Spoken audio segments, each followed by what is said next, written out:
po sa inyong lahat, mga nanay, tatay, ate, kuya, tito, tita, at lolo at lola. Nandito po kami sa inyong paboritong podcast ng bayan kung saan sa bayan nating pinupuri ang tama at kinukundina ang masama. Dahil wala kayo sa lolo ko, hindi po uli namamalikmata ang inyong mga mata. Dahil maaga po si Ronald Llamas nakasama natin. Hello po, Lolo Nos, Doc Romel Lopez, kasama niyo po. At syempre, ang ating Jason Statham, Naldong Burak, Ronald Llamas. Magandang araw po sa lahat ng ating tagapakinig, no? Itong araw, ano ba to? Ito yung linggo ng ating SONA. Hindi po to kontra SONA, no? Hanggang ito, kontra Chinador, kontra Splice Girls, no? Kontra One Track, kontra Robin Hood Padilla. Yan. Nilatag na lahat kagad. Hindi pa na-introduce yung guest natin. Pero mga lolo at lola or mga loyalist natin, ang pag-uusapan po natin kasi nga a few weeks ago, 'di ba, sinelebrate natin, Ronald, yung yung 10th year anniversary natin sa arbitral award at natabunan kasi ng impeachment trial itong issue sa West Philippine Sea. Kakabisita lang nung foreign minister nila sa Pilipinas, nakipagkita kay DFA Secretary Lazaro. Tapos ayan, ura-urada, may nangyari na namang pukpukan doon sa West Philippine Sea at nilapitan pa ang BRP Sierra Madre. Pag-usapan po natin yan at meron din tayong mga nakikitang mga bagong mga investigasyon galing doon sa ating kaibigan na si Ray Powell ng Sealight. Na-identify nila yung mga institusyon na pinanggalingan nung nakakatawang claim na ang Batanes daw ay pag-aari din ng China. So para mabigyan ng magandang konteksto itong usapan natin ngayon at mga update na ginagawa ng ating gobyerno, tayo ay makakasama ng ating kaibigan mula sa Philippine Coast Guard. Pero si Ronald may sinasabi yata habang nagbibigay ng tip. Ano yung sinasabi mo, Ronald? May sinasabi ko lang na mahalaga yung ating bisita ngayon, lalo na after nung SONA speech ng ating presidente noong Lunes, na tayo ay hindi racist, tayo ay respectable, tayo ay noble, no? Kahit tayo, katulad ni Romel, ay mukha pa rin mga unggoy. Tanggap po namin yun. Inuunahan na namin ni Ronald. Si Ronald nga kumain pa ng saging at nagpa-model. Magmumukbang lang ho ako dahil wala pa ho akong kain buong araw. Kaya baka ho mag-collapse. Kaya kumakain po tayo. Sumusubo pa minsan-minsan. Pero kahit po tayo ay sumusubo, ay umaandar pa rin ang ating utak, kahit yung utak ng mga senador ay hindi na umaandar. Pero yung isang senador wala naman talagang utak diba? Yung best friend ni Ronald. Well, hindi na po ako magtatagal. Kung kay Manny Mogs po, sanay po kayo nagmumukbang siya. Pagbigyan naman po si Ronald kasi pang ilan mo na to, Ronald? Bago itong episode na to, 5? Ika-5 interview? 6 na. Pang-6 na to. So pagbagyan nyo na po.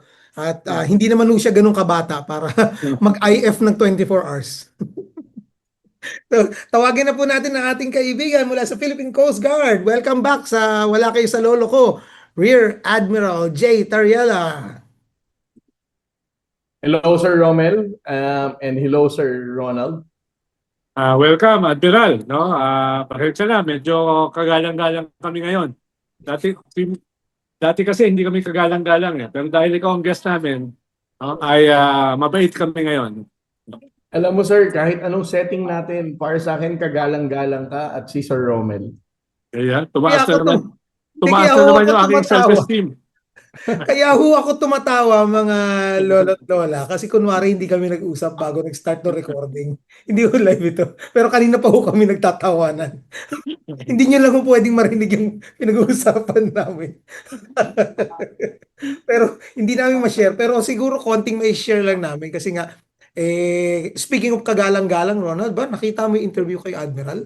Grabe yung tikas nung during after the SONA uniform. Lalong nagagalit ang mga senatrol at mga chinador. Saka Admiral, hindi ka wala ng respeto pag sumusubo ako Hindi, sir. Gutom na gutom lang. Kailangan mo yan, sir. Kailangan mo talagang kumain ng breakfast at lunch mo. Pero Admiral, ano ba talaga tong nangyaring pangpupukpok at meron pang ang dami natin pwedeng pag-usapan pati tong provisional agreement daw sa pag-refuel or resupply ng BRP Sierra Madre kahit hindi ko alam yung buong detalye just listening to Defense Secretary Gibo Teodoro talagang para sa kanya tama hindi dapat sinusunod ito ng gobyerno parang agreement lang between two persons tapos we are duty bound to follow it atin na yung area na yun bakit tayo magpapaalam sa squatter.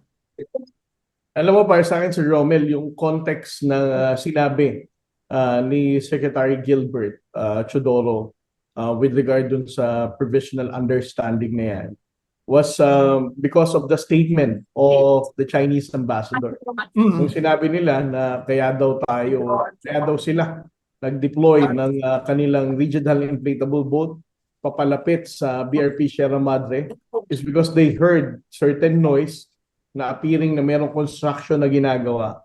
And para naman sa ating AFP and also with my stand, no, there's no reason for the Chinese Coast Guard para i-check kung ano man yung ginagawa ng mga tropa sa loob ng barko. And that was a statement of Secretary Gilbert Chodoro as well. Na there's no such thing na dapat nating sundin dyan sa provisional understanding na yan na nagbabawal sa amin na gawin ang kahit anong gusto namin gawin sa loob ng barko. At bakit sila magagalit, di ba? Yes, sir. Siguro later, Admiral, ay pag-usapan din natin, paano yung pinag-uusapan natin ngayon, yan yung alleged provisional agreement yan sa Ayungin, yan sa area ng BRP Sierra Madre. Pero nitong nakaraang mga araw, nagkaroon din ng heightened aggression, water cannon dito sa Scarborough. Siguro mahalaga rin maipaliwanag mo yung hindi pa alam ng ating mga mamamayan na Admiral na yung China naglagay ng 30-kilometer buffer zone diyan sa Bajo de Masinloc na pinipigilan tayong pumasok, lalong-lalo na yung ating mga isda. So yan siguro, Admiral, pwede mong ipaliwanag later. Sige, Sir Ronald. Explain ko na ba ngayon? Pwede rin ngayon Pwede na, sir. Okay, sir. Yes. Huwag na later. Sir, yung pinaka-recent na insidente natin, besides from the pampupukpok ng ating mga AFP troops sa May Ayungin Shoal, tama yung sabi ni Sir Ronald, that happened last Thursday and Friday. Ang unang tanong ko nga dito, Sir Ronald, no, just for the sake of premise ng usapan natin dito. We also need to remember na noong nakaraang Huwebes at Biyernes, ito ang panahon na meron tayong ASEAN-related meeting. Foreign Ministers meeting, nandito Secretary Rubio, si Wang Yi, Foreign Minister of Australia, and even the Japanese Foreign Minister, and all ASEAN Foreign Ministers were all here. So, ganun kahalaga itong event na to noong nakaraang Huwebes at Biyernes. Ang tanong ko nga sa Chinese Embassy, Sir Ronald, no? Bakit of all the days na binilangan natin, ang sabi ko nga, nung huling interview ko sa iyo, Sir Ronald, I highlighted that the last water cannon incident that happened was December of 2025. Wow. So, sabi ko, probably China is calibrating their efforts, no? Aggressive response, na they do not want to make the Philippines make it a show sa habang tayong ASEAN host. Nasabihin tuloy-tuloy ang panggigipit ng China sa atin. That's why they are pretending to be the good guys right now. Pero, ang nangyari nung Huwebes at Biyernes, parang naguluhan ako sa script nila. Kasi kung sa loob ng 7 buwan, walang harassment, and that was December na ng water cannon sila. Bakit all of a sudden, itong Huwebes, ang ginamit nila, winater cannon nila for siguro, kumbaga, ito yung warm-up pa lang nila, no? Winater cannon nila ang BFAR vessel natin at tinamaan. Pero hindi tinamaan. What is surprising is hindi tayo naglabas ng balita dahil for us, hindi naman tayo tinamaan. There's no big deal about it. Ang naman tayong ginagawa nilang paihi nila yung water cannon nila na tila na natin. And it doesn't have any effect to our BFAR and Coast Guard vessel dahil tuloy-tuloy pa rin ang ating pagpapatrolya sa Bajo de Masinloc. Pagdating ng Biyernes ng umaga, bago mag-start ang anniversary ng Treaty on Amity and Cooperation ng ASEAN, Eto na, winaterkano na ang BFAR vessel, no, ng alas 6 ng umaga. And Chinese Coast Guard spokesperson also publicized that to the international media platforms. Sinabi nila na winaterkanon tayo, we were tinaboy tayo nung Chinese Coast Guard. So ang tanong ko sa Chinese Embassy, sa lahat ng araw na nagdaan na hindi sila nag-water cannon, ano ang dahilan bakit isinakto nila ito nung Huwebes at Biyernes? I would also like to get your input on this, Sir Ronald. Bakit pinili nila, sir, ang Huwebes at Biyernes? Well, hindi ko sigurado, no? Hindi ko sigurado dahil tuloy-tuloy yan eh. Mula dun sa Batanes issue, dun sa mga unggoy issue, na hindi ko naman dinedenay na si Romel ay mukha naman talagang unggoy, no?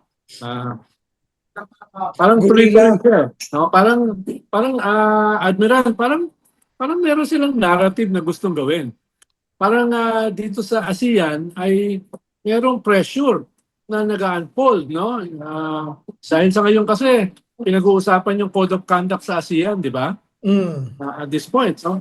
So hindi ko sure kung ano yung kanilang agenda eh. Medyo nalilito ako eh, Admiral. Medyo nalilito ako dito sa kwan.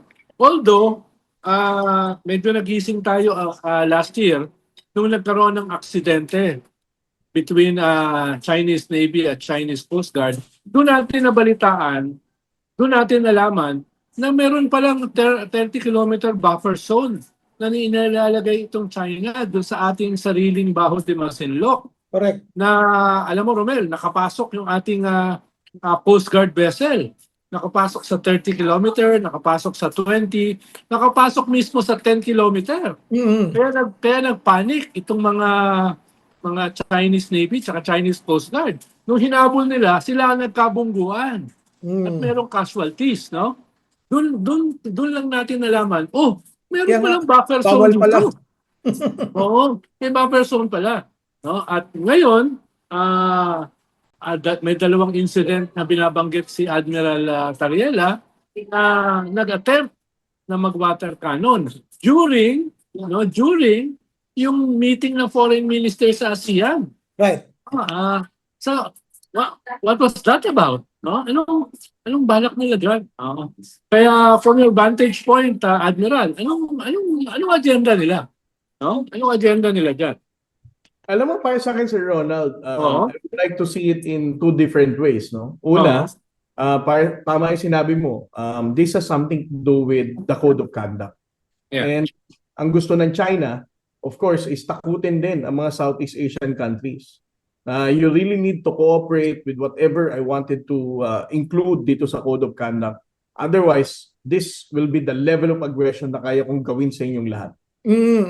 And secondly, para sa akin, ang isang dahilan nito, Secretary Rubio is here, Penny Wong of Australia, Foreign Minister Motegi of Japan is also here. Para sa akin, ang pinaka-objective ng China para gawin ito habang nandito sila is also hiyain ang mga foreign ministers na to. And not just our allied but even our ASEAN ministers. No? Para sabihin na kahit nandito kayo, kaya kong gawin ito and we wouldn't really care. Kahit kaharap nyo pa si Wang Yi dyan, we don't care about what you're going to say after this. So, Admiral, classic wolf diplomacy. Yes, sir. Classic. This is a very classic wolf warrior diplomacy, no? And third, para sa akin, ang ginawa ng China na to is also para sa kanila warning, no, sa Philippine government. Na if you keep on pushing, patrolling, standing up for your rights, uulit-ulitin lang natin ito. So this is how I see it, Sir Ronald, no? And I learned so many things from Sir Ronald, and that's how we see now the Chinese wolf warrior diplomacy. Naalala mo, Admiral, yung isang pagkikita natin dyan sa Ortigas about sa ginagawa ng China, kasi we've been doing the same things all over again eh. Nagpa-file lang tayo ng diplomatic protest even though this time si Pangulong Marcos na ang kumausap dun sa ambassador while our ambassador in China was summoned by the foreign minister. Pero we know that yung mga words lang, mga press statements and even diplomatic protests mean nothing. Kaya tinanong ko yun last time, naalala mo sa gathering natin doon sa Ortigas, tinanong ko si Justice Carpio, is it right? Is it that is the time ripe for the Philippines to file another case against China? Well, para sa akin, sir, no, ayokong pangunahan dito ang SOLGEN, ang Department of Justice, Yeah. and even the Department of Foreign Affairs to discuss on this with the President. But I do support our legal luminaries and of course the wisdom of Justice Antonio Carpio, no?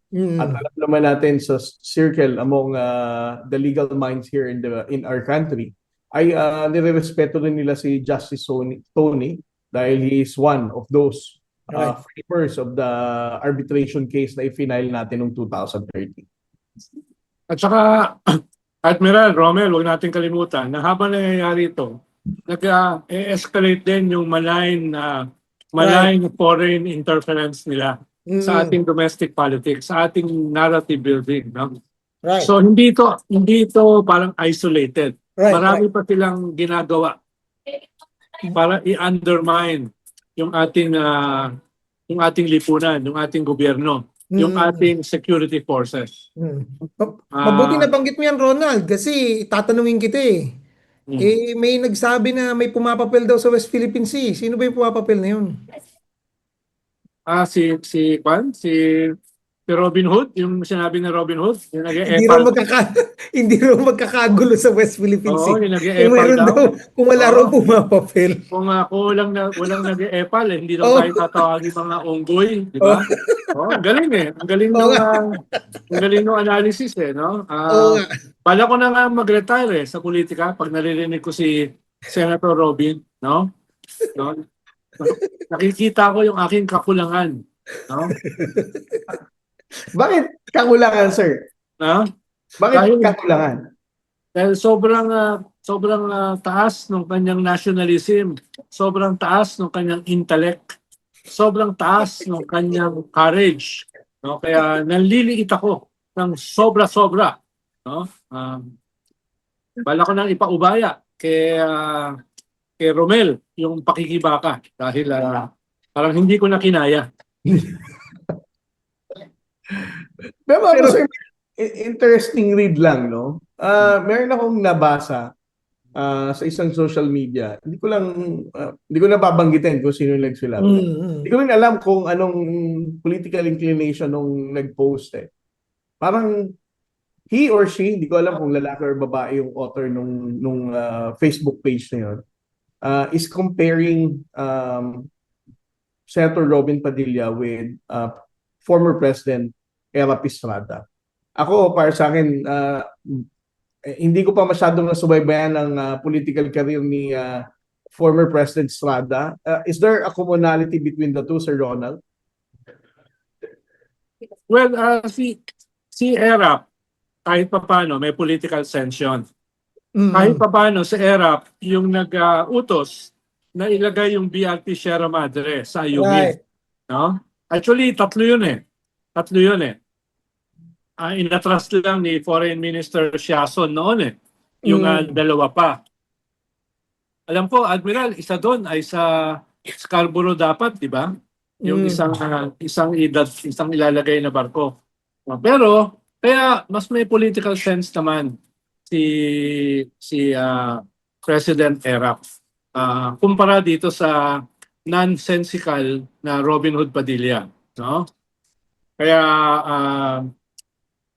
tingin ko no contest. No contest in spite of his own weaknesses, si Erap kesa kay Robin Hood Padilla. Si Robin Hood kasi puro weaknesses lang ang nakikita ko eh. Si Erap kahit pa paano merong strength eh. Kaya, Tsaka si Erap naman, dating mayor, no? Kahit paano napatunayan niya yung ano niya. For Yung a very pagiging long politician time. niya. Dati Because pang senador, di ba? Vice President. Saka si Erap nakulong nung pagkatapos na maging presidente. No? Ito kasi si University of Prison, UP, ay dapat hanggang ngayon hanggang ngayon dapat nakakulong pa lang pa rin At Mm. di ba? Kung hindi lang binago yung batas Tsaka dun sa tama dahilan. si former President Erap, sir, nakikinig sa mga abogado niya. No? Oo. Oo. Kahit sa akin, nakikinig sa ERAP Oo. Nasingit ni Admiral, nag-resign na nga yung abogado.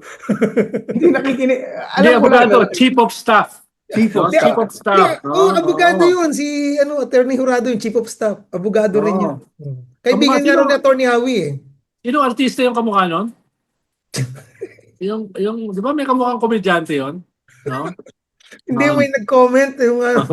Naalala ko isang live episode natin. Sabi niya, di ba may staff si Robin na mala Elvis? Mm. Ganun na description Hindi, baka sinasabi mo si Tony Ferrer, Ronald. Hindi, mukhang komedyante. Hindi ko maalala yun. Pero ibalik ko lang dun sa may malign foreign influence operation, Admiral, nabanggit kasi ni Ronald May magandang investigative report na na-publish yung mga kaibigan natin si Powell, ating kaibigan sa Sealight, Ray Powell. Identify nila yung university na nagpakalat ng fake claim about Batanes, Jinan University. Jinan University. Meron pala tong mga partners dito sa Pilipinas. Don't you think na without revealing too much, 'di ba? Is the government addressing this? Well, I won't touch on the details, no, but I'll just refer dun sa sinulat ni Ray Powell. Yeah. Sinasabi niya rin na some of our teachers na nagtitrain sa China is also being accommodated by the same university, no? Jinan University. So he's arguing na ang Jinan University is actually part of the United Front Work Department of the Chinese Communist Party. And i-comment ko lang din, when we talk about FEMI operation, this was for 2 years yata, no? Naging effort na ito ng National Security Council, even during the time of Eduardo Año. Wanted to pass a law that would address FEMI operation. And may mga nagsabi nga na it could have been a better opportunity as well kung nabanggit ito nung kahapon ng State of the Nation address ni Pangulo. Para naging priority bill din. But I do hope the members of the legislative branch will also still, include countering FEMI operation dito sa Pilipinas. Dahil gaya na sinabi ni Sir Ronald, ang laban natin sa China is not just in the West Philippine Sea. We can see the cyberspace, we can see it sa education natin to mga Confucius Institute na binanggit ni Powell.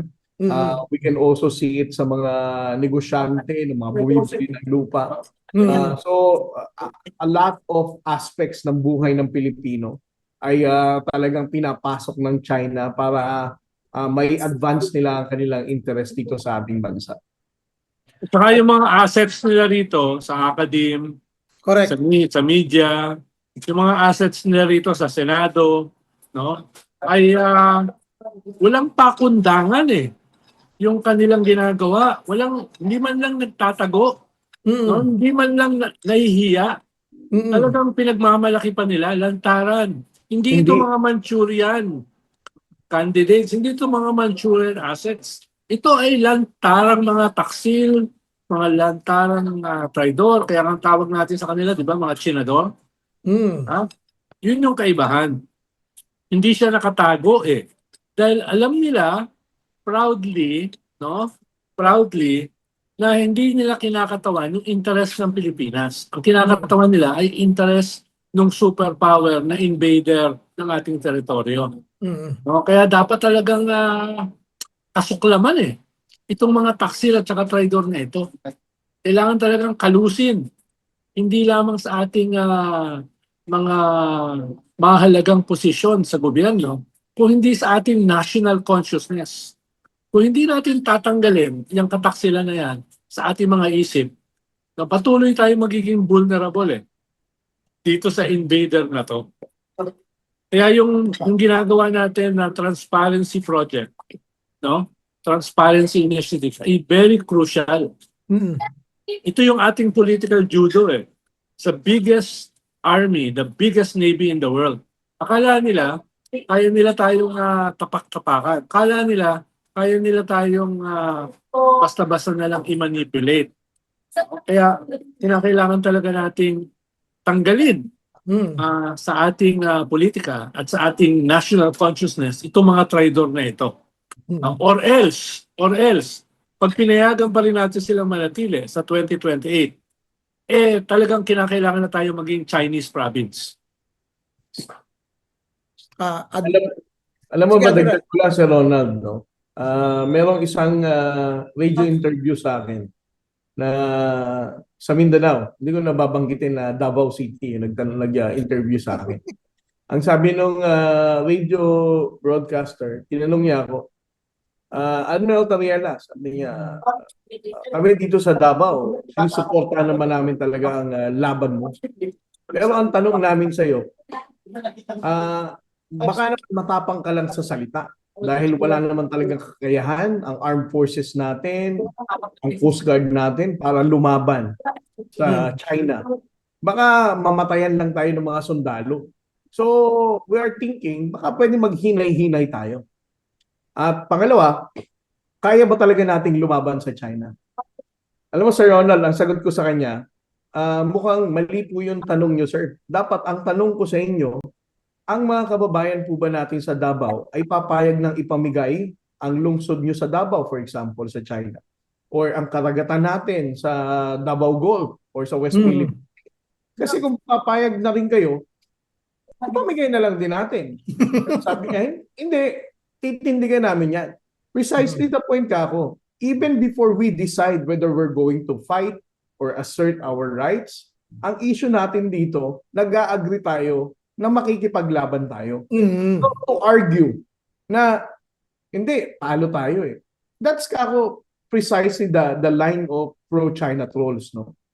We are doubting our own resolve kung ipaglalaban natin o hindi. And this kind of malign influence na ibinabaon sa utak ng mga ordinaryong Pilipino mula sa administrasyon ni Pangulong Duterte dati na ayokong tindigan ng West Philippine Sea kasi in a matter of days kaya tayong sakupin ng China. Ito talaga ang best example, no, na sumira sa paniniwala ng Pilipino na makipaglaban at tindigan ng ating karapatan. Sir Ronald, naka-mute ka. Dapat hindi lang natin tignan yung ganyan mga comments as defeatism eh. No? Yung parang wala tayong, suko na tayo, hindi naman natin kaya. Ako gusto ko pa rin idikit yan sa treason. Gusto ko pa rin idikit yan sa kataksilan at katraidoran. Lalo na kung yung mga nagsasabi niyan ay mga public officials. Right. Yun yung problema natin, halimbawa sa mga lugar katulad sa Davao eh. Yung mga public officials mismo ang nagsasabi, hindi lamang na wala tayong laban, no? Na mas mabuti pa na kaalyado natin ang China. Mas mabuti pa, na maging probinsya tayo. Tiga Davao yung nagsabi nun eh. Oo. Diba? Si Digong ang nagsabi nun eh. Kababayan ni Romel yung nagsabi nun eh. No? Kailangan pa talaga sabihin no? Oo, hindi naman pwedeng hukayin o talagang tawag yan, hukayin yung Davao tapos ipalaot, no? Palaot sa dagat para para ibigay sa China. Hindi naman pwede 'yon, di ba? Dahil kahit yung Davao kasi dumiligan yan eh ng dugo ng ating mga bayani, di ba? Hindi lang naman Cebu, hindi lang naman Iloilo ang lumaban sa pananakop ng mga dayuhan eh. Yung buong bansa eh. Kaya kahit yung mga kasalukuyang politiko na nandiyan ay mga traidor at taksil, hindi natin pwedeng ibigay ang Davao, ang Mindanao sa mga dayuhang incheck. No? Kailangan din natin ipaglaban yan. Kumbaga, yung pinaglalaban ni Admiral, no? Hindi lang yung mga katulad ni Romel na mga mulat dito sa Palanacop. Pinaglalaban din natin kahit itong mga taksil kahit itong mga traidor alam man nila o hindi. Alam man nila o hindi, tanggap man nila o hindi, kasama sila sa ipinaglalaban natin. Correct. Speaking dun sa Admiral, kasi nabanggit ni Ronald kanina yung Transparency Initiative, which talagang malaking thorn sa side ng China kasi gusto nila, alam mo naman natin, di ba? Maganda nga yung pinost mo eh. Congratulations! Ang China biglang may freedom of the press, di ba? Tontuwa ako rin eh. Sabi ko nga, oo nga, all of a sudden eh, wala silang control sa kanilang media, lalo na state media. Eh dahil meron na rin naman tayong ginawang transparency initiative dyan sa West Philippine Sea, and because of that, na-uncover yung mga kawalangiang ginagawa ng China dyan sa teritoryo natin. I'm suggesting lang na baka pwedeng gamitin din na yan ang main strategy natin, transparency rin when it comes to dealing with our land-based and home-based Chinese agents. Yun yung mga sinabi ni Ronald, like the politicians, what's in it for them? Bakit ganito yung kanilang line of argument para depensahan ang China? What's in it for certain academics and organizations na kunwari ang sinasabi nila harmonious relationship daw with China ang kanilang pinupush and better understanding daw ng nangyayari dyan sa China. Paano ba na magkakaroon ng harmonious relationship? Winawalang niya tayo doon, di ba? At isa ko ring nakita ron sa sa investigation nila Ray Powell, Admiral, na ang Taiwan pala nag-blacklist na ng certain universities and organizations na makipag-partner sa local Taiwanese organizations.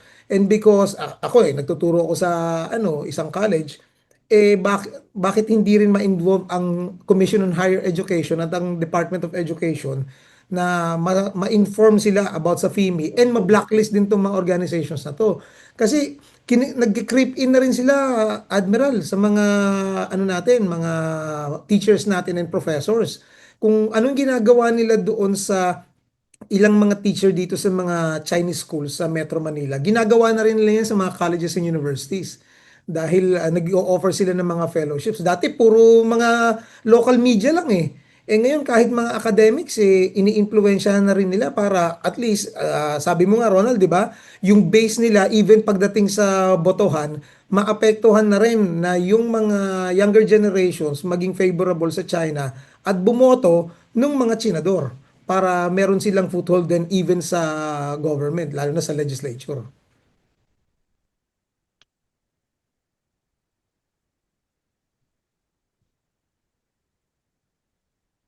Sir Ronald? Nakamute ka, Ronald? May sasabihin ka ba? Nakamute ka. Yes. Ayan. So na-mention ko about do sa transparency, Admiral, ito ba ay ipupush din ng executive? Kasi parang nangyayari okay, Kaya nga, at least ngayon the Department of Defense is now more proactive in addressing this issue. Pero I don't know, want to go into the details, no, kasi alam ko may tension pagdating dun sa ano ba talaga na pinasok ng DFA. kaya nga, Juan, kaya nga, Romel, no? Dapat kasi one voice tayo sa Right. topic ito eh. Mm-mm. This is an invasion. Hindi Mm-mm. pwedeng iba-iba yung ating strategy. Dapat isa lang. Mm-mm. Dahil isa lang naman ang foreign policy eh. Ang foreign policy na sole prerogative ng presidente. So Mhm. lahat tayo sumunod dyan. Diba? Mm-mm. Hindi pwede na hindi pwede na meron kang mga secret negotiations, no? Habang meron tayong ginagawang transparency initiative. Mm-mm. Kinokontra niya yung isang strategy na effective, Mm-mm. di ba? Ngayon, yung effectivity ng ganung klaseng strategy ay na-undermine. Mm-mm. Kaya hindi pwede yung meron kang mga secret negotiations, no? Dahil nakakasama yan sa ating foreign policy. Dahil isang superpower ito at ang ating strength paglaban sa kanya ay transparency na malaman ng buong mundo yung kanyang aggression. Mm-mm. Ngayon, kung meron kang mga ganyang klaseng mga softy diplomacy, hindi soft diplomacy, softy, na undermine yung Mm-mm. ganyang klaseng mga effective na mga strategy. Ba? So Mm-mm. dapat mag-ayos yung gobyerno. Dapat mag-ayos. Kung yan ay ginagawa ng Department of Foreign Affairs, dapat mag-ayos sila. Dapat mag-ayos sila. Dapat isa lang hindi lang yung boses Dapat isa lang ang strategy. Dahil nga ang kalaban natin ay hindi isang mahinang bansa. Ang kalaban natin ay isang superpower with Mm. the biggest army, with the biggest navy in the world. Oh? At yung ating transparency, which is political judo, ay effective laban sa kanila. Walang sikreto, walang secret negotiations. Dapat lahat ng negotiations ay nakalantad at dapat yung ating sariling batas ang sinusunod. Dapat Mm. yung ating arbitral award sa UNCLOS ang sinusunod, no? Walang code of conduct na hiwalay dun sa ating UNCLOS arbitral award. Dapat Mm. consistent diyan. Admiral, yung cherry on top Alam mo, comment mo kahapon. alam mo ako, Sir Romel, support na lang ako sa sinabi ni Sir Ronald. Hindi ako pwede mag-comment pagdating sa issue ng mga sinabi ni Sir Ronald. No? Understandably, naka-uniform ako at ako ay Ah. puppet ng NTFWPS. Oh. Kaya tumahimik na lang ako, sir. Pwedeng pag-usapan yan off-cam. Pero Admiral, yung comment mo kahapon na cherry on top dun sa SONA ni Pangulong Bongbong Marcos. Aside dun sa kanyang resolve, may nakikita ka bang mga dagdag na tulong na ibibigay ang Pangulo at sana may ibibigay din at i-offer ang Kongreso para sa mga tropa natin. Hindi lang sa Coast Guard pati rin sa mga tropa natin dun sa BRP Sierra Madre. Alam mo, para sa akin, Sir Ronald, ay Sir Romel, Sir Ronald, yung binanggit ko rin to sa media kahapon, with or without the President mentioning this sa kanyang SONA ngayong taon, since day one ng administrasyon ni Pangulong Ferdinand Marcos, ang policy niya pagdating sa West Philippine Sea remain to be very consistent. Para sa akin, ito yung talagang mula simula hanggang ngayon, we have seen how serious and committed the President is pagdating sa pag-assert ng ating karapatan sa West Philippine Sea. Pero kung itatanong mo sa akin, are we going to expect additional support and all? To be fair, no, sa 19th Congress and the 20th Congress ngayon, since nung unang taon ni Pangulong Ferdinand Marcos Jr., tuloy-tuloy naman ang pagtaas ng suporta ng ating Armed Forces of the Philippines para sa modernization and even for the capability development of the Philippine Coast Guard. So, wala namang nagbago. Tuloy-tuloy lang. And ang para sa akin, yung cherry on top talaga, mai-highlight ko lang sa Romel, no? Yung speech niya dun sa na sinabi niya, we're not greedy, we're not racist, we're not liars, we're respectful, and we are dignified. Etong mga kataga na ito ni Pangulong Ferdinand Marcos nung SONA ay para sa akin, it sums up everything na ginawa ng China in the past 2 to 3 weeks. No? Mula sa pangangamkam ng Batanes hanggang sa racist monkey video, sa harassment sa Ayungin, and most recently sa Baho de Masinloc. Etong statement ni Pangulo na to para sa akin napaka-powerful even without mentioning the People's Republic of China and without mentioning the West Philippine Sea. Pero alam nating lahat bilang Pilipino pinatutungkulan ng statement ni President Marcos na to. Ang sabi, we're not greedy. Ibig sabihin, hindi naman talaga tayo nangangamkam ng karagatan sa West Philippine Sea. We're not racist, obviously, in response no, sa racist video na ginawa ng China Daily. And we're not liars. Paulit-ulit kasing sinasabi ng China na tayo nang provoke, tayo nag-escalate, tayo ang dahilan pagtaas ng tension sa West Philippine Sea. And they always project us no, na tayo nagsisinunghaling. So, itong mga statement ni Pangulong Marcos na to, ito talaga yung, kumbaga para sa akin, yung hinangaan ko. Because I never really expected that these statements will be mentioned by the President during the SONA yesterday. Kanya nga,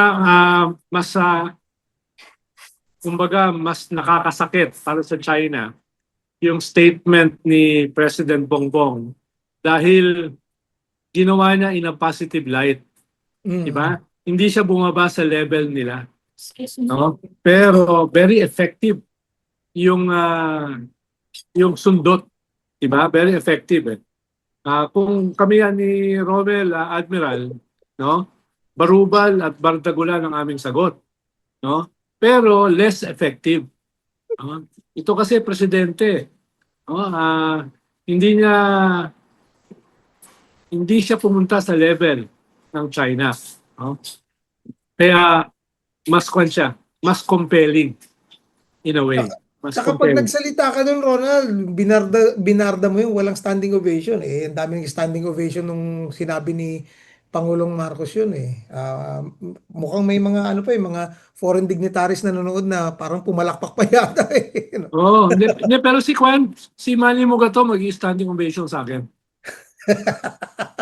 Tontuwa si Manny sa'yo Oo. pag binarda mo ang China. Saka, Saka, nag, Tsaka sige, yung Admiral.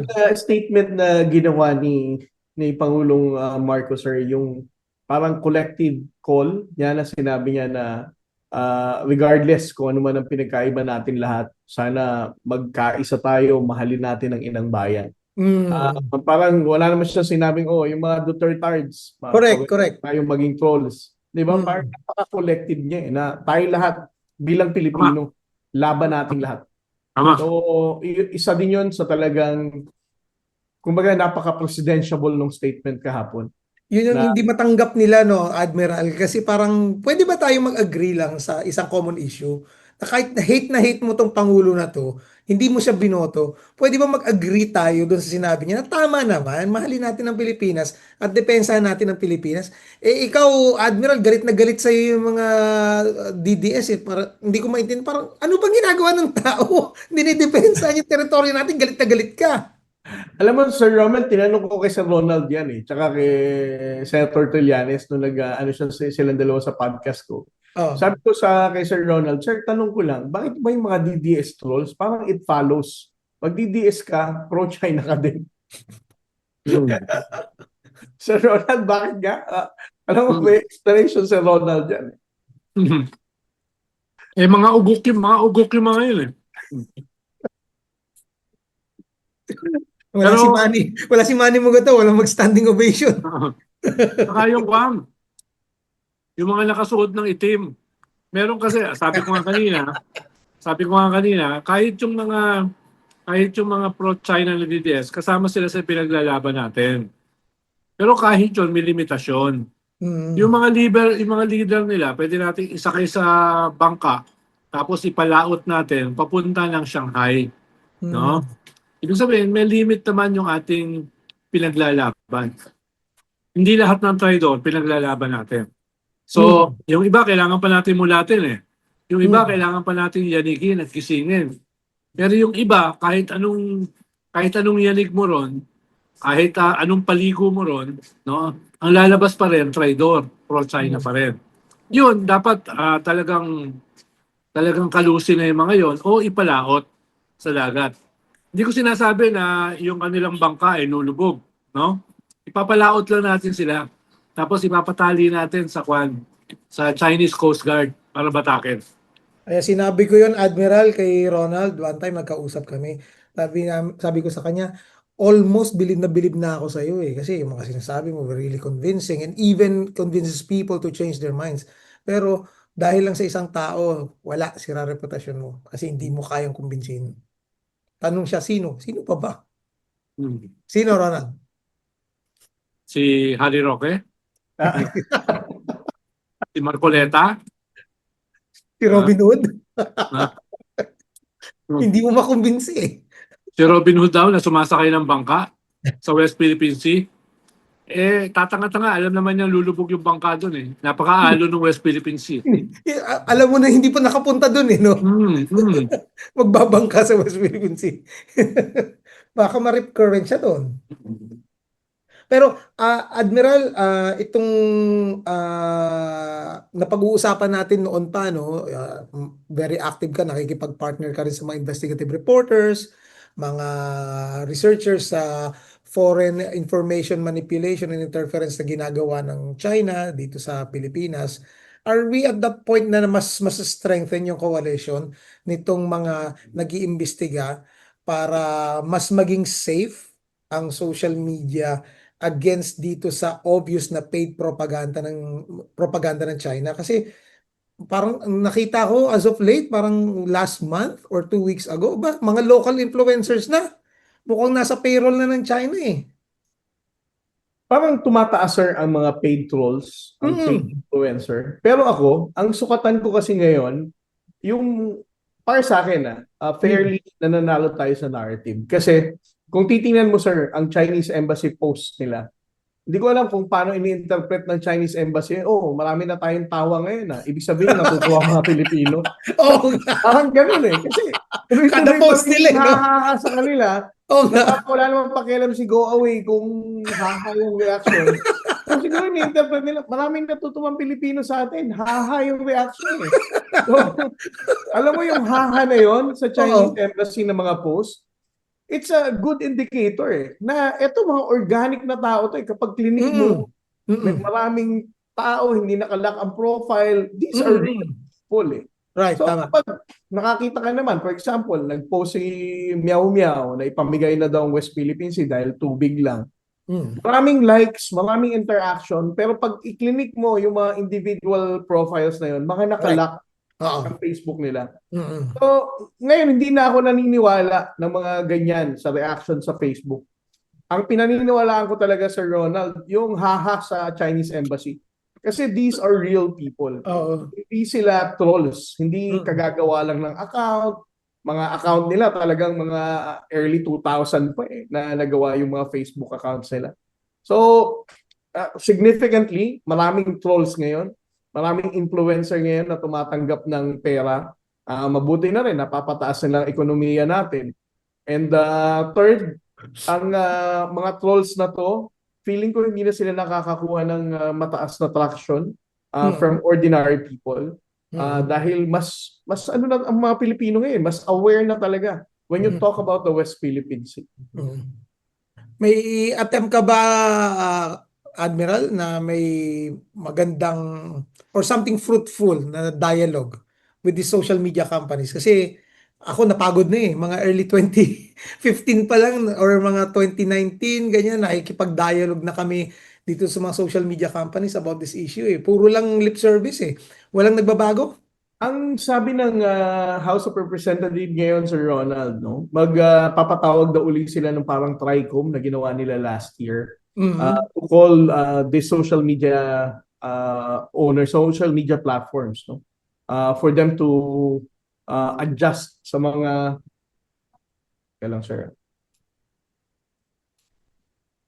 For them to adjust itong and respond dun sa mga complaints na dapat hindi pinopost to mga fake news na to.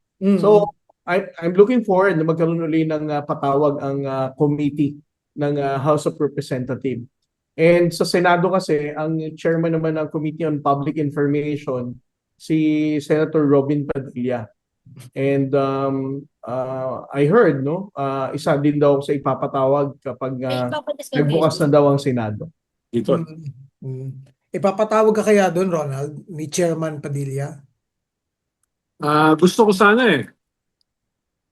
Gusto ko sanang sumama eh. Hindi, pwede ka naman umaten kahit nandun ka lang sa gallery. Oo nga, kaso baka magsuntukan kami. Eh di dali mo AK-47 mo tapos magkakaroon ng shootout. Ayoko nang manakit, nagbago na ako eh. Pero Admiral, dagdag ko rin sa sinabi mo yung mga comments sa mga post ng Chinese Embassy and even sa mga Facebook page ng state media ng China. Sa mga latest surveys din, napapatunayan nga na whatever you're doing, whatever the Philippine Coast Guard is doing and the mga investigative journalists na kasamahan natin na nag-educate sa public against sa malign influence operations na ginagawa ng China is not working. Kasi more and more Filipinos now are not believing, hindi naniniwala doon sa mga pinalalabas ng China, pero mas lalong bumabagsak ang tiwala ng mga Pilipino sa China. Hindi lang pagdating sa issue ng West Philippine Sea, pero sa ibang mga bagay pa. So dapat ba na mas lalo natin gamitin itong trust capital na ito ng mga Pilipino para sa mas malawak or epektibong programa na i-introduce ng gobyerno para mas lalong ma-strengthen yung kamalayan ng ating mga kababayan pagdating sa ginagawa ng China. Alam mo, Sir Romel, kung ang pag-uusapan natin West Philippine Sea, I think that has been very clear, no? Ang transparency initiative natin patuloy pa rin na ginagamit natin sa pagsasapubliko ng kawalang hiyaan, pambababoy ng China, and nobody really tells me to shut up, no? May Mm. ibang tao lang nagsasabing tumahimik ako para hindi magkagulo. But in Mm. reality, I have the support of the National Security Advisor, the NTF-WPS, and nobody really called my attention last January nung Mm. diplomatic protest ako ng China, no? Right. It goes to show na pag West Philippines yung pinag-usapan, para sa akin, the transparency efforts natin, talagang yung sinimulan natin ng 2023 hanggang matapos siguro si Pangulong Ferdinand Marcos, tuloy-tuloy natin gagamitin ito. Pero going back to your question kanina, para sa akin, ito yung very relevant na question mo. How can we also apply the transparency effort that we're doing in the West Philippine Sea, also in those areas na wala naman sa West Philippine Sea, but it is incorporated sa United Front Work, katulad ng Confucius Institute, Right.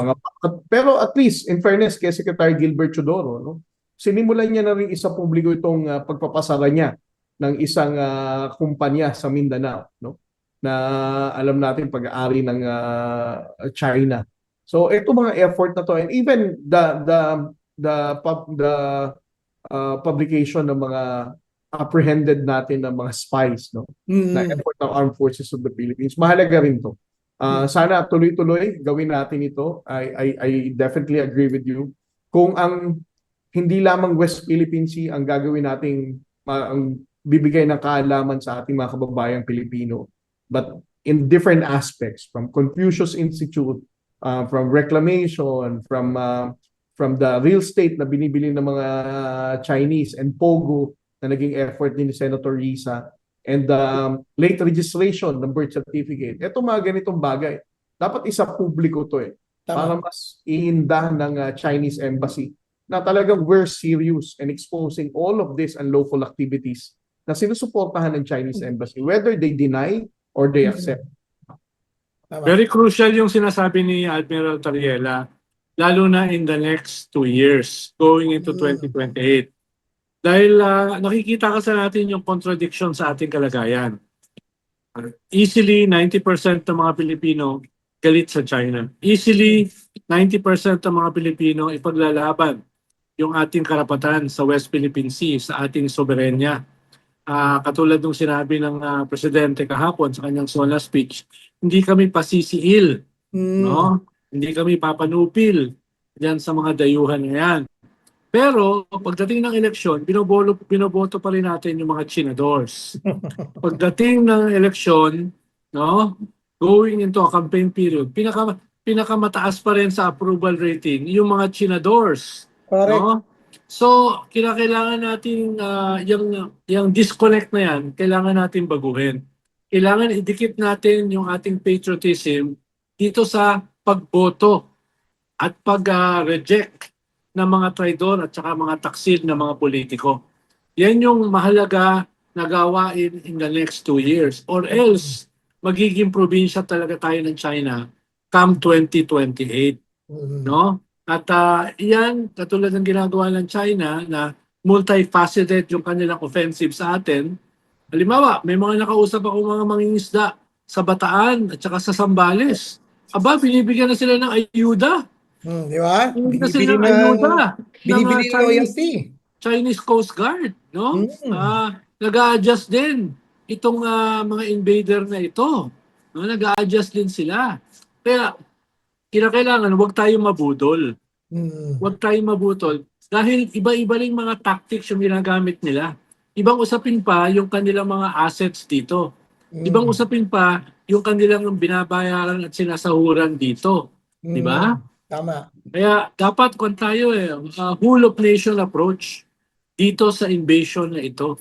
No, dahil merong cultural aspect ito Merong ayuda aspect ito Mm. no? Meron itong deep penetration aspect. Meron itong talagang infiltration aspect. Parang ang daming components nito Correct. Huwag nating i-underestimate yung ating kalaban. No, this is an ideological state. This is a superpower. Ito yung isa sa pinaka-advance, if not pinaka-advance sa teknolohiya. No? Gamit nila ang TikTok na sila ang Mm. may-ari. Di ba? Mm. Ang dami nilang resources na ibinubuhos dito.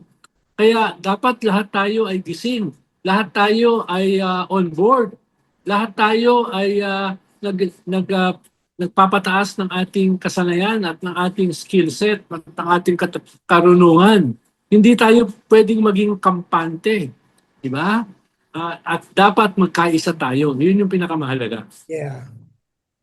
Speaking of nagkaisa, divide and conquer ang ginagawa ng China. Kaya domestically, sinisira nila yung, even sa political discourse natin, makikita mo na sila ang nag-feed ng mga information para magkawatak-watak tayo. At nabanggit, Admiral ni Ronald, ang word na infiltration. Meron ka bang may bibigay sa aming update at sa mga manonood natin tungkol sa mga na-identify na ng mga ahente nila sa loob ng sandatahang lakas? Well, ang ilalabas ko lang muna yung mga nailabas na, no? Hindi pa ako pwede maglabas ng mga bagay I know. na Yeah, yeah. ongoing pa. Of Oo. course, meron tayong na-apprehend, no? Kasama natin ang Naval Intelligence and Intelligence Service ng Armed Forces of the Philippines. Ito yung isang researcher sa Philippine Navy, isa ring boyfriend ng Coast Guard personnel namin na naglalabas din ng data pagdating sa RORE mission. And ito yung mga sinasabi nating mga nasa loob ng security agencies na nakakapagbigay ng sensitive information sa People's Republic of China. Again, iilan-ilan pa lang ito na nailabas natin together with the intelligence community. Pero alam din natin, again, I'm not authorized to disclose Yeah. other agencies and other personalities na suspected na may kaugnayan sa People's Republic of China na nagbibigay ng ating mga secrets and confidential information. But it doesn't mean na ito lang ang nalabas, ito lamang talaga ang nahuli natin. Marami pa po sila at in different capacities, and you will all be surprised kung malalaman nyo na itong mga ahensya na ito ay mayroon din pala tayong binabantayan na masasabi nating traidor sa ating bayan. Romel, sasabihin ko na lang yung mga agencies na yun pag wala na si Admiral para hindi siya mapahamak, no? Admiral, Romel, kailangan ko lang umalis. May isa pa akong pupuntahang meeting. Pasensya na. Sige, patapos na rin tayo. Last question na ako kay Tikit-tikit Admiral. Tikit-tikit Kaya Admiral, mauna na ako. Admiral. Yes, Sir Ronald. Oo. Pasensya na. Salamat, Ronald. Bye. Oo. Thank you, sir. Walang pantayo, walang pahinga, walang Lagarista. puwang. Oo. Sabi mo nga, sir, 2 taon na lang. Kaya kailangan natin gawin to araw-araw. Yes, correct. Yeah, correct. yan ang hirap sa sobrang pogi Hindi man. Habol-habol Hindi naman ako pogi. Mas matangos lang yung ilong ko sa inyo. Ang hirap kay Ronald na may personal kagad Bye, Ronald. Sige. Later, bye-bye. Ay, Admiral, ang tanong ko na lang kasi nga nabanggit nyo may mga hindi natin naasahan nandun pala sa loob, 'di ba? Meron ka bang mai-share na number, contact number kung may mga kababayan tayong naghihinala na merong mga nagsusurveillance o sa tingin nila double agent or something like that. May mga nagtanong na sa akin noon yan Pwede natin i-share ngayon dito sa programa. Well, ang mga different agencies, no, they have their own intelligence designated department. Especially kung nasa national government agencies ka. And the same thing kung wala kayong ganong department sa mga national government agency nyo, maaari nyo ring idulog ito sa ating National Bureau of Investigation. Sa mga local NBI offices Local na pwede NBI, natin. yes. I think National Bureau of Investigation can also respond dito sa mga ganitong report, no? Mm-mm. Na masasabi yung suspected individuals that Mm-mm. are collaborating with the People's Republic of China. Yan, oh. Tandaan nyo po yan, mga lolo't lola, ha? Even local NBIs, pwede nyo na pong bigyan ng tip kung sa tingin ninyo may sinususpetsahan kayo. Natatawa kasi ako, Admiral, one time meron akong nakasabay sa isang local grocery dito sa Davao Region. Hindi ko na sasabihin kung saang lugar. May Amerikano, mga retiree. Sa atin, tawag natin kagad AFAM eh. Pero naisip ko, matanda to, hindi to AFAM level. So, retiree. Nasa unahan ko siya. And then all of a sudden, bigla niya akong kinausap. Nagtaka na lang ako. Basically, ang naging sinabi niya in English, sabi niya, sa lugar ko, maliit na ano yun, na munisipyo, hindi city. Hindi kagaya dito. Munisipyo yun, tapos may maliit na barangay. Pero ang dami, sabi niya, ang daming Chinese males. Walang babae hindi buong pamilya. Mga military age, sabi niya. Mga around, mga 20s, early 20s. Early to mid 20s ang edad. Sabi niya, hindi ka ba maghihinala? Sabi niya, parang may soft invasion, mga sleeper cells yan. Dapat inaaresto yan. So nagtaka ako. Umabot dun sa usapan namin, bigla siya nag-mention na kaya raw nag-worry daw siya sa Pilipinas kasi nga lumipat siya dito dahil nga gusto niya mag-retire dito. Nakapag-asawa siya eh. So dito raw niya talagang gusto. Pero natakot daw siya sa sitwasyon natin kasi inuunti-unti raw tayo ng China. Kung sabi ko lang sa kanya, have you talked to a local police officers about this? Sabi niya, I don't trust the police here. Gumanon din naman sa akin. Natawa lang din ako. Sabi ko, no, just try it. Gumanon sa kanya. Well, doon natapos yung usapan namin. Pero doon ko na-realize na aware, even ng mga foreigners, even mga migrants sa nangyayari dito sa Pilipinas. So I think tama yung sinabi niyo na lalong mas maging conscious tayo sa paligid natin, lalo na kahit na hindi sa West Philippine Sea, talagang may malign interest ang China dito sa Pilipinas.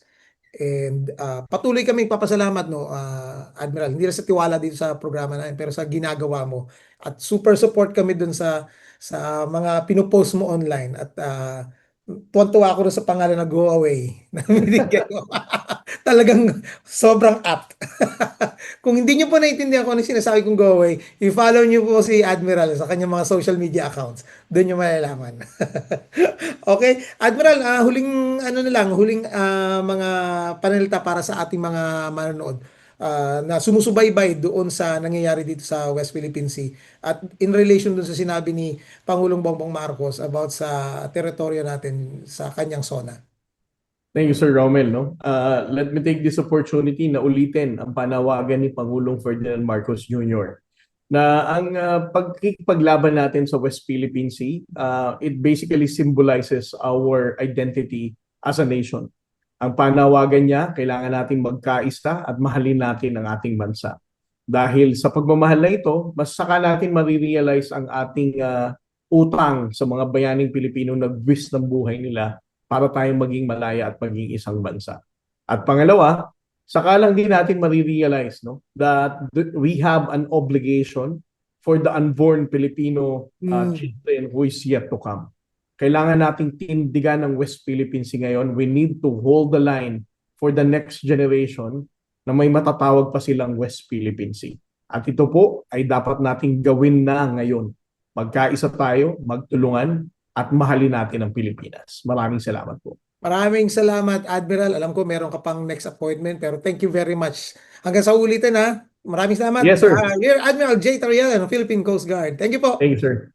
At maraming salamat mga loyalists sa inyong patuloy na pagsuporta dito sa ating programa. Kita-kita po tayo muli sa next episode natin dito. Sa ngalan ni Pulitzer Prize winner Manny Mugator, political heckler Ronald Llamas, ito po ang inyong abang lingkod, Romel Lopez. Sabay-sabay nating purihin ang tama at kundinay ng masama dahil wala kayo sa lolo ko. Bye-bye!